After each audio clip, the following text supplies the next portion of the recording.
Continuamos en la UNED y estamos en el grado de Antropología y nos estamos haciendo la pregunta: ¿qué es la antropología? El otro como diferente. ¿Quién es diferente a quién? Los otros culturales espacialmente diferentes al occidente antropológico, diferentes en los grados de evolución alcanzados por estas sociedades centrales. Se ve a Estados Unidos y países europeos como la evolución lograda, dotada de todos los atributos que el hombre podía alcanzar. Por ende, este mecanismo implicó despojarse de las atribuciones culturales alcanzadas, ausencia de los atributos culturales, del con al sin. Los otros culturales también diferían entre sí y este se explica por logros alcanzados en la evolución, mayor o menor presencia de los atributos de la civilización. Hablemos de funcionalismo. El representante de este paradigma, que era Walinowski, y su trabajo de campo implicó su experiencia personal, en particular por su trabajo con los troviandeses. El método utilizado fue la observación participante o método etnográfico, el cual implica un desplazamiento físico del investigador a su objeto de estudio. Este objeto permitió la forma nosotros, otros. La pregunta ¿qué es el hombre? Es respondida por el autor apelando a la animalidad humana. La especie, como tal, tiene necesidades biológicamente determinadas, es un ser más de la naturaleza. Su particularidad es que el hombre no cuenta con los recursos naturales para su satisfacción. El hombre, dotado de impulsos y necesidades, no cuenta con ese repertorio para su consecución. Es necesaria la creación de un ambiente artificial donde su vida se haga posible, la cultura. El comportamiento animal del hombre es anterior al comportamiento cultural. Inventa recursos y ejerce acciones instrumentales para la consecución de impulsos orgánicos, impulso orgánico, instrumento, satisfacción. A partir del éxito alcanzado, implica la formación de hábitos a nivel individual. Como son individuales, no pueden construir costumbres, ya que con costumbres nos referimos a actividades que suponen organización estable y permanente del conjunto. La cultura, entendida como espacio artificial único para la certificación de las necesidades biológicas, es considerada como una realidad en la que se integran bienes y utensilios, normas creenciales y costumbres, tres realidades llamadas aparato material, aparato humano y aparato espiritual. Una vez que se tiene la cultura, es necesaria la determinación de lo cultural. Para comprender esto, Malinowski establece los conceptos de función e institución. La función alude a la satisfacción de necesidades por medio de actividades cooperativas de los humanos.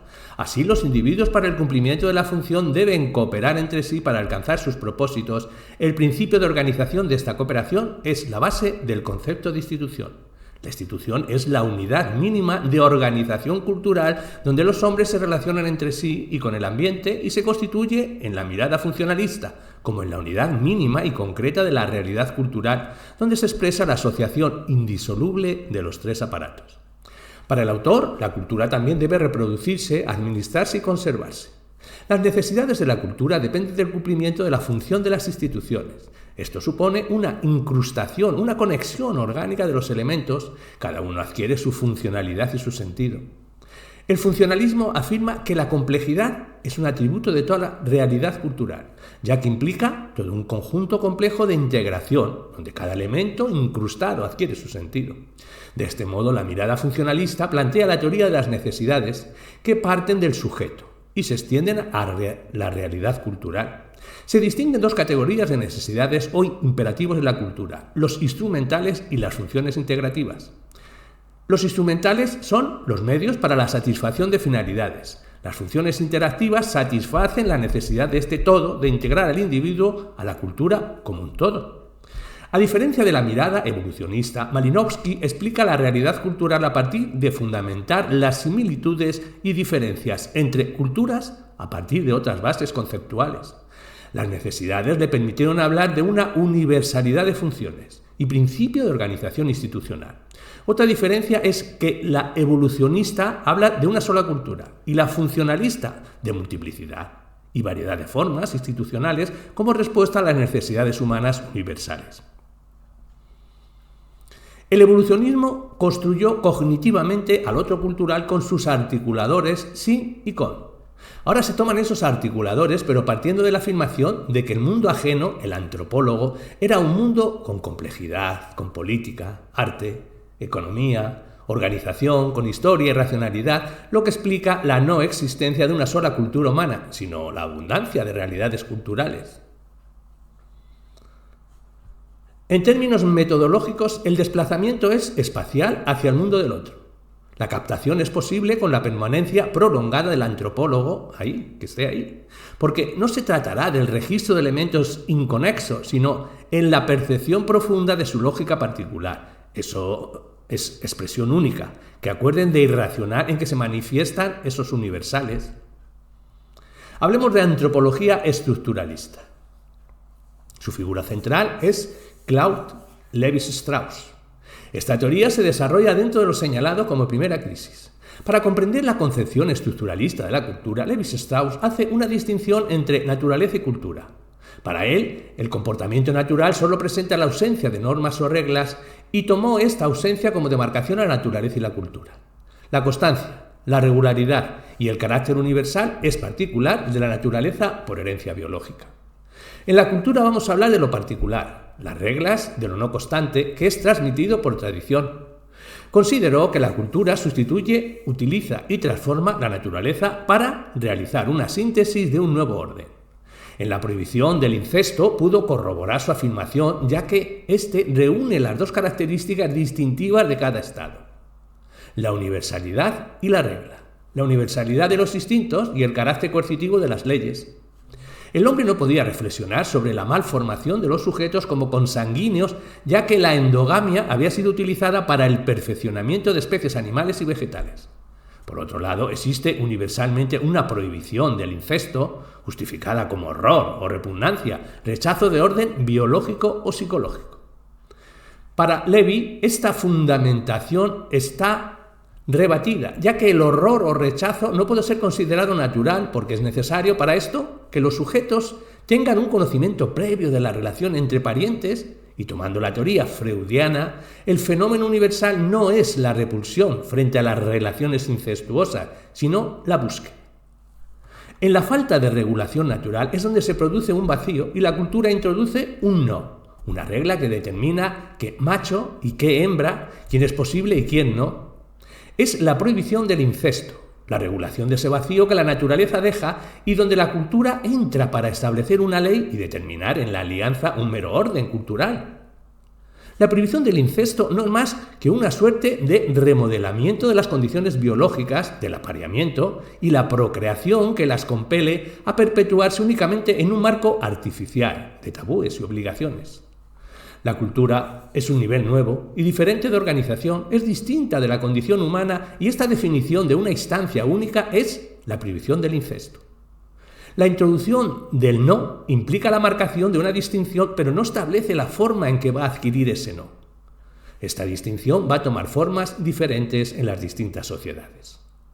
La naturaleza impone la alianza y la cultura la recibe para definirla en sus modalidades. Esta afirmación explicaría entonces el carácter universal de la regla del incesto, pues la cultura llenó el vacío que la naturaleza deja con la regla que prohíbe ciertos grados de parentesco, curiosamente diversificado. Hablemos de diversidad.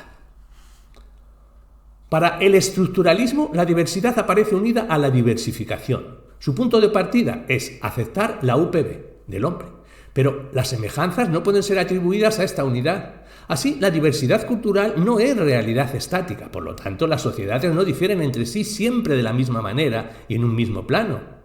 Las culturas no divergen en aislamiento, sí se asemejan o diferencian en su relación. Se pone en juego la alteridad, que cuenta ese carácter dinámico de encuentro con el otro. La diversidad debe verse como un fenómeno natural, producto de las relaciones directas e indirectas en sociedades, resultando de las relaciones mutuas. Problemas en la existencia de la diversidad cultural, donde la actitud del hombre frente a esta realidad, porque no siempre percibe que es un fenómeno natural, y ha habido una tendencia a verlo como una monstruosidad. Hay tres tipos de actitudes frente a la diversidad: la etnocéntrica, el relativismo cultural y el falso evolucionismo. Hablemos de ellos. La etnocéntrica, esto es, el repudio y el rechazo a otras formas culturales. Ejemplo, descubrimiento de América. El relativismo cultural, Existen de DHH ideas de fraternidad y respeto mutuo para la convivencia, pero para Lewy son abstractas, ya que los hechos pueden negar la diversidad, proporcionan solo las partes iguales de una civilización, cultura y sociedad. Y del falso evolucionismo. El evolucionismo cultural proclama la diversidad, pero en los hechos la suprime, ya que trata a las diferentes culturas como etapas de un desenvolvimiento único. El punto de convergencia es el nosotros del antropólogo. La diversidad depende no solo de lo que se ve, sino también de la posición en la cual se sitúe el que está mirando. Es necesaria para construir al otro cultural esta noción que fue usada por el falso evolucionismo, la noción de progreso. El progreso fue visto por estos antropólogos como un punto de llegada inevitable en la evolución humana. Nosotros, desde donde se hacía la antropología, con esta afirmación las sociedades estudiadas eran vistas como réplicas atrasadas de la civilización occidental. La diversidad es la condición necesaria de progreso humano. Las culturas diversas no representan un grado distinto del progreso, sino que conforman el progreso humano. Cada cultura agrupa, conserva, excluye elementos que le permiten resolver problemas que son aproximadamente los mismos para todos los humanos, pues todos poseen lenguaje, técnicas, arte, conocimiento positivo y creencias, organización social, económica y política. Si bien las culturas se relacionaron en modo de coalición, esta coalición a la larga produce una homogeneización y por lo tanto se pierde la diversidad. Progresos contradictorios, por un lado tienden a la unificación y por el otro a la diversificación, que es la garantía del progreso humano. Para construir la otredad cultural se utiliza el con como presencia distintiva. Para Lewy, la cultura elige de manera consciente qué retener y qué desechar para otorgarle significado. El trabajo del antropólogo será reconstruir este proceso. Es por eso que también para el autor hace antropología y requerirá el contacto con el mundo del otro, antropología, pero que se desplaza en la contemporaneidad.